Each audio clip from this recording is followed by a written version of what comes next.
Welcome, everyone. Sports writers are here with us. Phil Stacy, Matt Williams, Nick Giannino, all from the Salem News. Nick Kukuru from the Gloucester Times is here. And gentlemen, we've got some winter sports to begin to discuss here with some results to talk about, as well as some previews as well. We'll get to that in just a moment. But Phil, I know in Monday's paper, as we record this on Monday, the Salem News put out their football all-stars, obviously a big couple of pages there. Jonel Aguero with the Player of the Year honors, but maybe pick us up from there. And what else can you share with us on the football honors? Yeah, so I mean, all the all stars take a lot of work and careful planning, and you have to be, precise with your choices. You want to make sure that you get everybody on there that deserves to be without it, while it remaining still exclusive. You don't want to.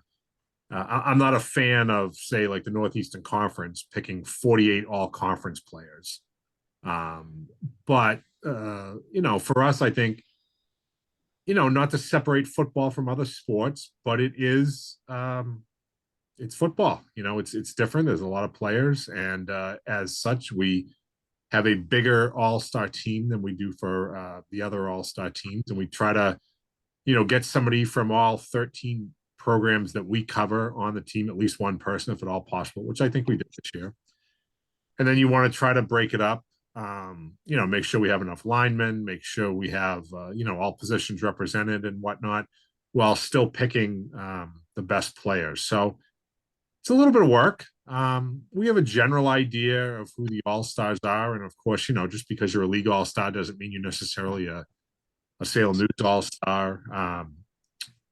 We get input from coaches and other people that we trust, but we also go a lot by our own eyes, what we see when we're out there every week, when we're out at practice, when we're viewing these kids, how they play when their teams are down, how they play in tough situations, how did they play in the beginning of November compared to the beginning of September, things like that. So I'm pretty happy with the team that we came up with. I think we had a good cross section across the North Shore of different players and all. And you mentioned Joel Aguero was the Player of the Year. I mean, certainly I think in almost any other year, I think a kid like would have been a slam dunk Player of the Year. He had a fantastic season. Remarkable what he did at Peabody High School. Just simply a transcendent player for them. He really, Willie, is the author of all things Peabody. He could tell you better than I could, but I've seen him write several times where Mark Betancourt says, I mean, Shea came into a program and an offense that was run, run, run, and then run some more. And he's not only rewritten their record books, but many of the North Shore record books, including career touchdown passes. So, Shea is a talent, has all these talented players around him, and they had a wonderful season and 10-1 and all. And having said all that, it was going to take something special to beat him. And that is, a kid from this area going to the defending national champions and playing a huge role on the Division I Super Bowl champions, which was Jonel Aguero. Otherworldly talent to just, he didn't have eye-popping numbers in the sense that maybe some other kids did because he didn't have to. I mean, he wasn't a singular talent at the prep, but that threat of him always being there, whether they needed to get him the ball in offense, as they did in that Super Bowl for that first touchdown, or the plays that he made on defense, teams not throwing to him, or when they did, he was wrecking guys when he wasn't picking off passes, what he did, and on special teams, returning 4 or 5 touchdowns that way. I mean, he's just a dominant player. So, but one of the things I like is that we do give out more than just the most valuable player. We're able to give out, Offensive Player of the Year, which Shea got, Defensive Player of the Year, which Aiden Breen at Bishop Fenwick received. I mean, he had a monster year from game one on, and his play really never tallied off. He just kept going, getting after it, no matter what role the coaches put him in or what his responsibilities were, whether it was drop back into coverage or rush the passer or play off the edge or find a seam inside. He was always able to do that. And our lineman of the year, which I think is really cool, came from yet another school. We of our 4 major awards, they came from 4 different schools, which I liked. That was Aris Zeris of Danvers. Now, Danvers didn't have the best year that they certainly would have hoped for. They were sub 500. But Aris, Willie and I, when we talked about this, and I'm sure that the two Knicks here would agree, he was just a wrecking ball, all over the place all the time. On the line, he couldn't be blocked. He would get after it. Always in the other team's backfield, sacking quarterbacks, tackles for loss, getting the helmet on somebody, giving that first trip up for a linebacker to come and make the hit. And as a blocking tight end, he was also immense, really helped get Damas's run game going when they moved Owen Gasanowski to the backfield back in week 4, and he kind of took off from there. He could also sneak out of the backfield and make some big catches for them for huge chunk plays. So he was a fairly easy choice for a lineman of the year.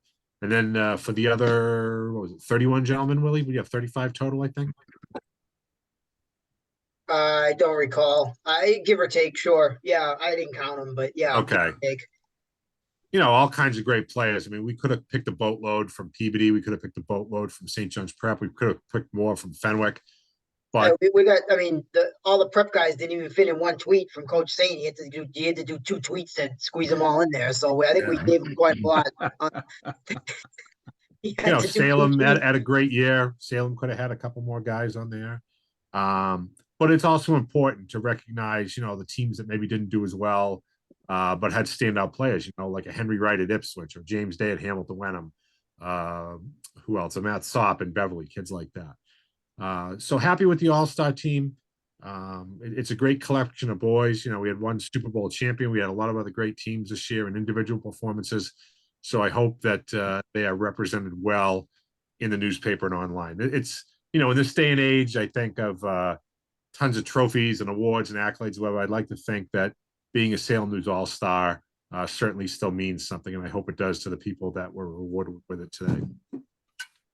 When you mentioned that, Phil, you've got Peabody with Fenwick and Peabody High in Peabody, neighboring town Danvers, where St. John's Prep is, like 3 fantastic programs, all within a 5-mile or 3 or 4 mile span of range of each other. So amazing, concentration of football talent in those 3 schools. Yeah, and this doesn't even count like teams in the area that we don't particularly cover, but clearly, St. Mary's had a wonderful year winning their Super Bowl. And with Dave Brown and all those kids had a great season. Kip Academy had a fantastic season. They went to the Division 8 Super Bowl. North Reading won their Super Bowl. All teams outside of our coverage areas that have their own great players. So really good year, I think, for the North Shore in general, football-wise. And let me just add one other name to that, be Wakefield, border town of, borders Lynn or Saugus, basically. And you have Wakefield undefeated Super Bowl title. Right. Yeah, absolutely. Right. And, Amesbury reached the semifinals and all. Yeah. The other thing, too, is just I don't think there's probably a more work intensive thing for you guys to do than the All-Stars for the page, the inches on a page, whatever, however you guys judge that. Oh, that's right. Yep. You know what I'm saying? You could go out and cover, send 3 guys out, cover 3 games in a night. It'd be boom, a lot easier than doing All-Stars, isn't it? I mean, yeah. Without question. And it is, but it's one of those things like, it's a labor of love, first of all. I mean, we're all doing what we enjoy to be doing here, so no one is complaining about it. No. It's like, hey, if you sign up to be a roofer, you can't complain when it's 90 degrees in July or you're on a roof. But at the same time, Bill, yeah, it's a lot of work, and it's chasing down the kids to let them know if they're on the team, and getting all-star sheets and making sure we have the photos and making sure our stats line up with the stats that we might get from coaches, and double checking things and making sure that cut lines are correct and we have all the right information. There aren't any last minute, changes to grades or where they might be going to school or things like that. Yeah, it's a lot of work, especially when we're doing it. We really can't start these until the season's end. And for a lot of teams, even the non-football fall teams, a lot of them go right up until the week before Thanksgiving. If they make the state semifinals or finals, they're going for a while. So we have a pretty short window of time in order to do this between the fall ending and the winter season beginning. I think all of us would agree that while you certainly, we could have waited a few weeks and done it, Christmas week or something like that. But we like to put these all-star teams out when they're still fresh in people's minds, that the players and the coaches for these teams that are being honored are getting the accolades they deserve. not in season, but close enough to it where it still feels like you can make a connection to like, oh yeah, I remember that soccer game or whatever, that kind of thing. So we like to get that out as soon as possible, but we want to be able to do it the right way. And I hope the way that we do present it is that. I mean, it's a formula that's worked pretty well for us. Don't forget too, Kooks did his in Gloucester. You know, he has a much smaller concentration of towns, but the way that he does it is great. Where I mean, I can let you tell it, Nick, but running the boys Cape Ann All Stars one day and the female Cape Ann All Stars the other day between Manchester, Essex, Gloucester, and Rockport, which I think is kind of cool for those student athletes. Yeah, a little a little different than covering 13 schools, that's for sure. But a good way to break it up and get the kids recognized, the elite of the elite. Any other comments on the All-Stars, the football All-Stars, Matt or Nick, Giannino or anybody? No? All right. That was good. Yeah, everybody enjoyed. So that's great. It was great. Excellent. And I didn't mean it. I mean, I'm just saying that, I wouldn't want you to start complaining about that, Phil, but I mean, I think, I was just pointing out to the viewers here or the listeners that there's a lot of work that goes into it. And so I'm sure the student athletes are all, and the coaches and programs and schools are very appreciative of it. So yeah, we do have our, the last one we have will be our fall coaches of the year, which is coming out later this week. And, that's not easy either. Just to use football as an example, you can, I think it was last year, Willie, we were saying with like 2 weeks ago in the season, like there was still 7 guys we thought that were up for consideration for that based on how their teams were doing and whatnot. And it wasn't so much the case this year, but there was still, 3 or 4 fellas that were under consideration. And I think a lot of it was the same for many of the other sports, especially where we had success in a lot of those sports, teams that went far in the tournament or teams that are overachieved. So not always easy as saying, oh, we're going to pick the team who's the coach whose team won the championship or won the league or whatever, that kind of thing. I mean, a lot goes into that too. So you can look for that this week. Sounds good. Let's go to winter sports here. Let's just jump right to that. Nick Kukuru, I'm going to put you on the spot if you're there with it. There you are. I hit that button by accident. Oh, that's okay. But I know you were at a basketball game on Sunday, the Pentucket Gloucester boys basketball game. Maybe we can talk about that briefly and then just look ahead to some other things as well. Yeah, good game, double overtime.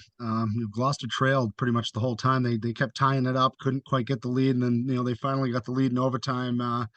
And then Pentucket came back and tied it up, but the 9-0 run to start that double overtime for Gloucester got them the win. And they're looking, they got a bit of a different look this year. They lost their top 3 scorers, so they got a few familiar faces, a bunch of familiar faces, but everyone's got an increased role from last year. So they'll be an interesting team. The starting lineup. I know the NEC's tough, but they look pretty solid, as did Pentucket as well. It was actually a pretty big week for Gloucester. Gloucester won the opener in boys hockey and girls basketball too. And girls basketball had been struggling mightily. I think they had 2 wins in each of the last 2 seasons. So they're off at 1-0 with a win over Linfield. I know, Linfield's not the powerhouse program, but still, good for them to get off to that 1-0 start.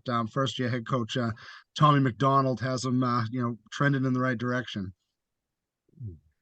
Nick Giannino, do you want to drop a note in from winter sports so far? Yeah, sure. Well, I want to give a shout out to Salem Academy and their athletic director over there, Drew Betts. He's done a great job with athletics there in general. They really got their sports programs on the up, and they hosted their first basketball tournament to kick off the hoop season this past Friday and Saturday. 4 teams. It was Danvers, Bishop Fenwick, obviously Salem Academy, and Winthrop. Winthrop ended up coming out on top. They beat Danvers in the title game. I believe Danvers had a 20-point lead at the half in that one. They were holding Winthrop to 12 points at the break, and they ended up losing at the buzzer. So I still was pretty impressed with Danvers. I think they're definitely trending in the right direction. They've been struggling for a few seasons now, but Chris Timpson's got them playing some hard-nosed basketball, defensive-minded. Darren Lanfear is a guy to watch for sure from Danvers. He went off for 40 points in their first game of the season on Friday against Bishop Fenwick. And not sure how he did in that title game, but definitely a talented kid. We saw flashes of it last year. He runs the point guard for them, but he's bigger in size, bigger than your average high school point guard for sure. He's physical, can get into the lane really well, and has a pretty good 3-point shot as well. So definitely got to watch out for there from Danvers. And, Aris Zaris, who we mentioned on the football field earlier, being a lineman of the year. He's on the basketball team too, and he didn't look too rusty to me coming right off football season. They work it down low to him. He's obviously a big body and someone they can rely on to work the offense through him and go from there. So I think Danvers should be exciting this year, if nothing else. Maybe make a playoff push. Saw Bishop Fenwick as well. They're completely different team. We talked about this quickly before the podcast started, but really young. They graduated their entire starting lineup from last year.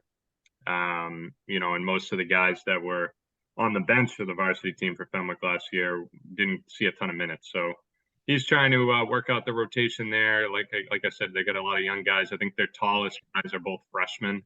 So we'll see how they can, fit into the mold there. But one guy over there that went for 20 in both their games, both losses to Salem Academy and in Danvers. His name is James Melkus, I believe it is, or Meklis. Little guard, good shooter, can get into the lane, comfortable with the ball in his hand. So they got some players that, could be definitely contributing more down the line. This year, I'm not sure how they'll fare with their lack of size and obviously their youth, but those are the two teams I've seen: Danvers, Fenwick, Salem Academy. I also saw they graduated one of their best players in program history, and Dexter Brown, but they got Jorba Peralta running the show. They're definitely going to have the offense go through him.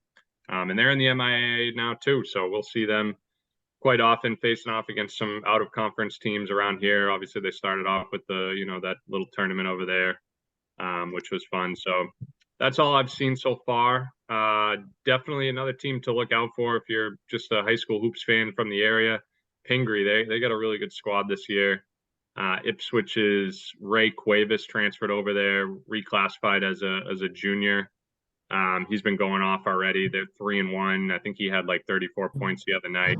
Super athletic guard, can shoot the lights out.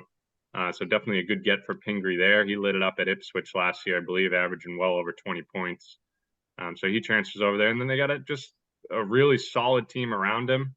A lot of football players that are there. Jaden Del Torchio, we know him from the football field. He's a big boy, about 6'5", I believe. So he'll definitely be serviceable. They got Charlie Lynch is another guy that can score. Hudson Weidman, Pingree's quarterback, is playing for them. He missed last season with the knee injury, so I'm sure they're happy to have him back. And it seems like they got a really good group. Like I said, 3-1 so far, but they're coming off like a 30-point win over St. Mark's. So I'll know more next week once I get out and see some of these other local teams: Salem, Marblehead, Peabody, the rest of the NEC. Masco had a big win over the weekend up in Tewksbury. They beat Tewksbury by a point, I think. Matt Richardson, the quarterback, as we know, a good basketball player too. He hit a 3 with a couple seconds left to seal that win. So I expect Masco to be competitive as well. Hamilton Wen, I'm not too sure about them yet. Mike DiMarino always does a great job with them. Just see what kind of personnel they're working with this year. But it should be another fun season. I'm looking forward to it. And St. John's Prep, we can't leave them out. New coach over there, Dave Clay, coming over from Newburyport, taking over John DeLay, who stepped down before the season started. So we'll see how that shakes out there as well at St. John's Prep. Well, for just a game or two, Nick got a lot of information there. Nice job. Thanks. That's right. Let's just jump to Matt Williams. Matt, what have you seen so far? What can you share with us? Well, we got some good hockey action so far. Most of the teams already have a victory. Masco girls got their first win over the weekend over Marblehead. Beverly girls opened up with Shawsheen. They beat that team 6-3, so high scoring game there. And a nice hat trick for Hallie Greenleaf. Her first hat trick of the year, first one in the area of the year. Then they faced Peabody, which beat Gloucester, and Peabody beat Beverly 4-zip. So, different sort of game, much more defensive game, was 1-0 going into the third period, as opposed to Beverly's shootout there with Shawsheen. So, Peabody, very buttoned down so far. They haven't allowed a goal yet in the first two games. Very disciplined style, very mature style, kind of, a lot of veteran players, even though they're sophomores that played a lot of minutes last year. So they're kind of going about their business in a very business-like fashion. But will certainly be hard to keep that 0 on the scoreboard on Wednesday when they welcome in top-ranked St. Mary's to their rink on Wednesday. So St. Mary's laid 7 goals on Bishop Fenwick in the rivalry game, their first game over the weekend. So you got to imagine that it will be difficult for Peabody to post 3 shutouts in a row. And that'll be a great early test between certainly the top 2 programs on the North Shore and 2 of the top 10 in the state. Like I says, I mean, now with Austin Prep having departed to the prep school ranks, you got to figure St. Mary's is the odds-on favorite, preseason #1 in the state, and Peabody's been a top 10 team for the last, I don't know, 2-3 years, something like this. So they're definitely going to be right in the mix there at the end, and good way to kind of measure yourself against the best. Early in the season, that'll be a good take there on Wednesday. So definitely looking forward to that. And I think I touched on all the clubs, Marblehead, Masco, Fenwick, Peabody, and Beverly. So that's it. Some sharp new jerseys for all the teams. We or at least the 2 that I've seen. You got to give a shout out to Coach Matt Lampert and his business there, Todd's Sporting Goods, founded by his dad. They got some really sharp jerseys. They've got the really nice orange colors and the Danvers Falcon crest on one shoulder to represent the co-op, and Peabody's got a really sharp looking 3rd jersey. The girls do that has the co-op letters across the front, and their regular jerseys also have a crest with the Linfield and North Reading logos. So some nice threads out there as well, which is always cool to see. The fashion guru himself, Matt Williams. Thank you. I Nice. think we prefer uni watch to fashion. I don't know. Maybe that makes it sound a little bit more like a hockey thing, I stand corrected. Absolutely. Thank you. Although you did tell me when you became a better man earlier this year and took him down the aisle. Didn't you tell me that the guy who gave you your suit said you got to wear the brown shoes? No one's wearing black; it's the brown shoes. That was the fashion nowadays. I mean, again, this was all news to me. I think when it comes to skates, they're all black, so you don't have to worry about this. Yeah, brown skates might be a little awkward. But. Yeah. I mean, I guess if you were playing football or something, you could try to wear the brown cleats and look like Bart Starr or something. All right, Phil. And on that note, let's. You can tell us about some boys hockey fashions if you'd like to, and it'd be a nice transition. But what else? I know you saw Beverly Rockport this weekend, at least for one game this weekend. I did, yeah. I saw Beverly and Rockport. Nice win for Rockport. 4-3, outshot Beverly 2-1. I think they had 34 shots on net. Really nice work by Kyle Nelson's team. First time they've won an opener in his 4 years there. I really liked the way they played. In fact, geez, let me get the lineup from the other day. I wanted to mention some of their guys here that I thought really played well the other day. So they had, I thought Michael Murphy had a really nice game for Rockport. He's a senior right wing assistant captain, scored the game-winning goal, assisted on the one that was the 3rd goal. Always got his head up, always looking to jump into the play whenever he sees an opportunity, but he's also one of the first guys to get back, hustle. He's active with his stick. He moves well on the ice. I thought he played really, really well. So did his line mate, center Derek Budrow. Kooks, I know you know all about him as a senior pivot, but he also had a really nice game, scored once, set up a couple of other goals. And their 3rd line mate, Jack Julie. Am I pronouncing that right? Julie? Gwelly. Okay, thank you. He also scored, and I thought he did a nice job board work, winning one-on-one battles along the boards and all. Dougie Pratt, team captain, played really, really well on that top line with Ryan Meany centering and Quinn Brady on the left. Jack Crompton wasn't super busy, but he did what he needed to do to get his team to win. For Beverly, they're very young.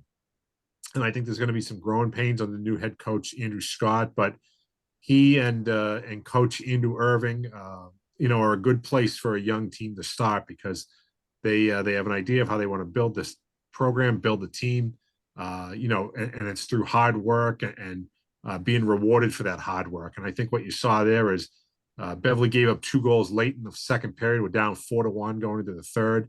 a team that's not willing to work hard could roll over and lose that game 6 or 7-1. Beverly battled back. They got two in the later half of the third period, including the got them within one goal with about 76 seconds to play with the goalie pulled.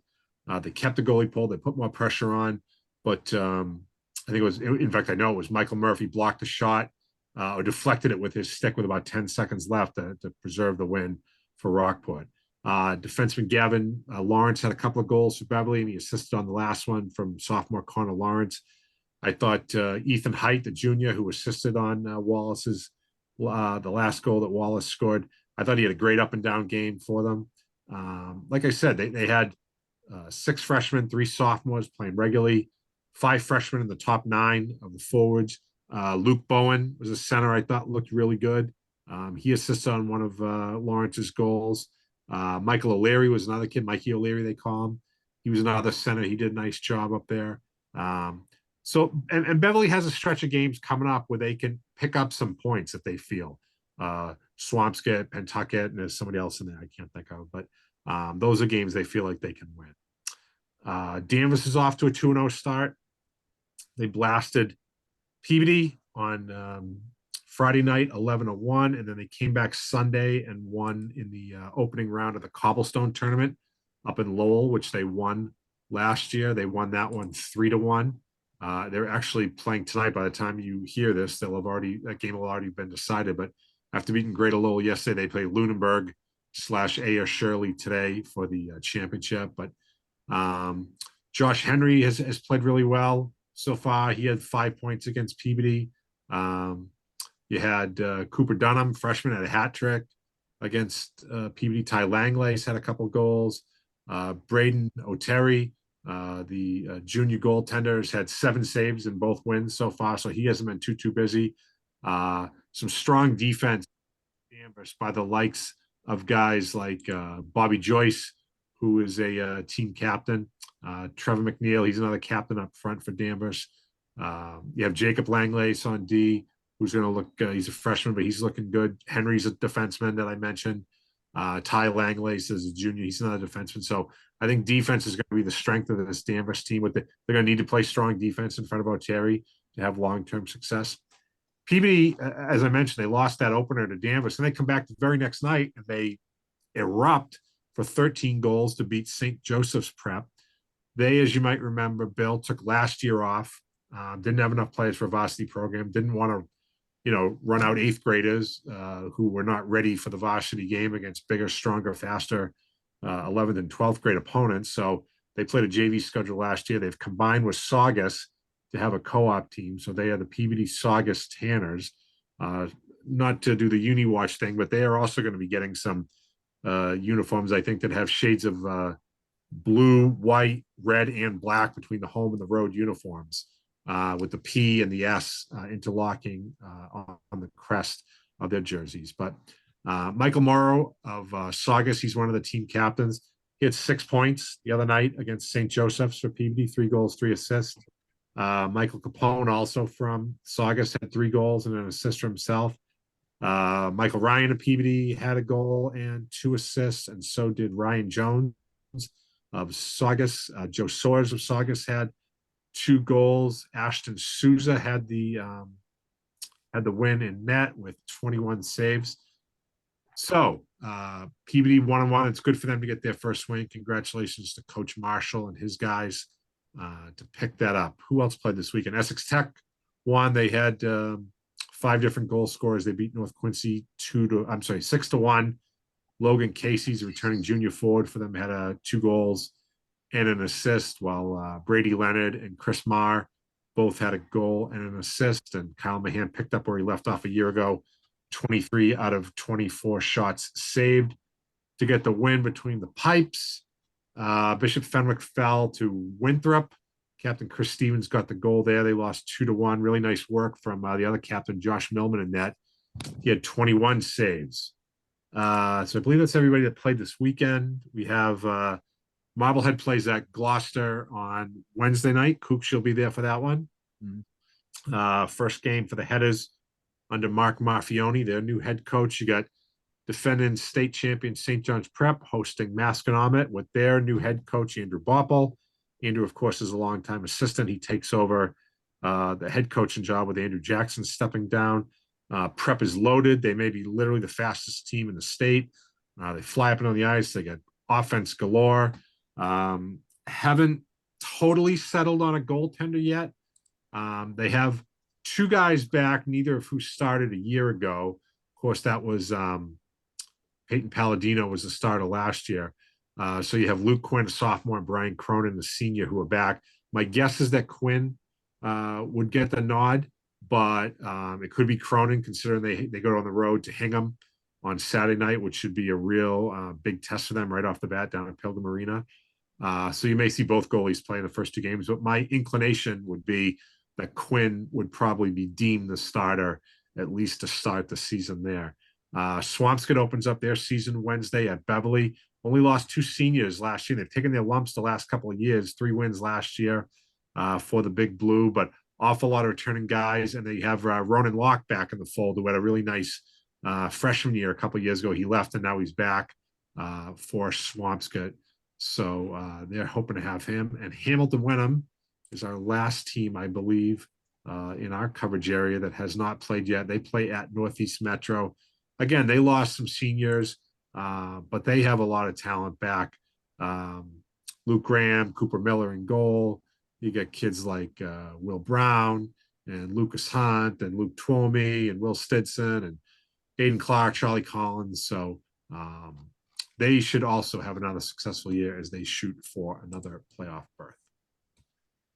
Let me ask you guys this, just a kind of an outro kind of question here, maybe 30 seconds, 60 seconds response. Is there, and you, some of this we've already touched on, I get it, but is there a team or a game that you're kind of interested in, a game this week to highlight, to watch? And then, and you may have already talked about it, so I get that, because we have done a little bit of that. Or is there a team this year that you're saying, I'm curious how this team will do this year?